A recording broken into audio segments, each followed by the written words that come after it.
ಈ ಮಧ್ಯೆ ನಿಷ್ಠಾವಂತ ಹೋರಾಟಗಾರರ ಮಧ್ಯೆ ಕನ್ನಡದ ಮುಖವಾಡ ಹಾಕ್ಕೊಂಡು, ಕನ್ನಡದ ಧ್ವಜ ಹಾಕ್ಕೊಂಡು, ಶಾಲುಗಳು ಹಾಕ್ಕೊಂಡು, ಕನ್ನಡ ಶಾಲು ಹಾಕ್ಕೊಂಡು ಯಾರೋ ಬರ್ತಾ ಇದ್ದಾರೆ ಅಂತಂದ್ರೆ ಭಯ ಪಡೋ ವಾತಾವರಣ ಒಂದೊಂದ್ಸರಿ ಸೃಷ್ಟಿಯಾಗಿದೆ.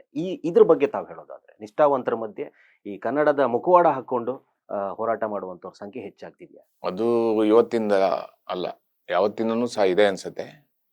ಕನ್ನಡ ಹೋರಾಟಗಾರರು ಪ್ರಾಮಾಣಿಕರಿಗೆ ಹೋರಾಟ ಮಾಡುವಂಥ ತುಂಬ ಕಷ್ಟ ಇದೆ. ಕನ್ನಡದ ಹೆಸರು ಹೇಳಿ ಲೂಟಿ ಮಾಡುವಂಥವ್ರು ಇವತ್ತಿನ ಕಾಲ ಜಾಸ್ತಿ ಇದೆ ಅನ್ಸುತ್ತೆ.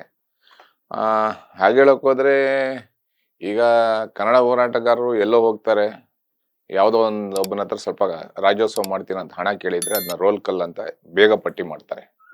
ಇವತ್ತಿನ ಪೊಲೀಸ್ ಅಧಿಕಾರಿ ಇರ್ಬೋದು, ರಾಜಕಾರಣಿಗಳು ಇರ್ಬೋದು, ಅಥವಾ ಸಾರ್ವಜನಿಕರು ಇರ್ಬೋದು.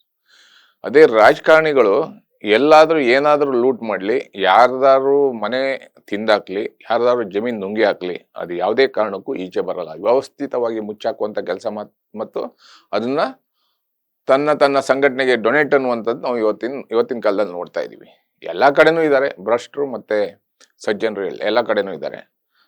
ಇವತ್ತೇನೇ ಕೆಲಸ ಮಾಡಬೇಕಾದ್ರೂ ಹಣ ಬೇಕಾಗಿರೋದ್ರಿಂದ ಹಣ ಯಾರೂ ಸಹ ಮನೆಯಿಂದ ತಂದು ಹಾಕೋಕ್ಕಾಗಲ್ಲ. ಆದರೂ ಸಹ ಒಂದಿಷ್ಟು ಪ್ರಾಮಾಣಿಕತೆಯನ್ನು ಇಟ್ಕೊಂಡು ಹೋದ್ರೆ ಸಂಘಟನೆ ಒಳ್ಳೆ ಭವಿಷ್ಯ ಇರುತ್ತೆ.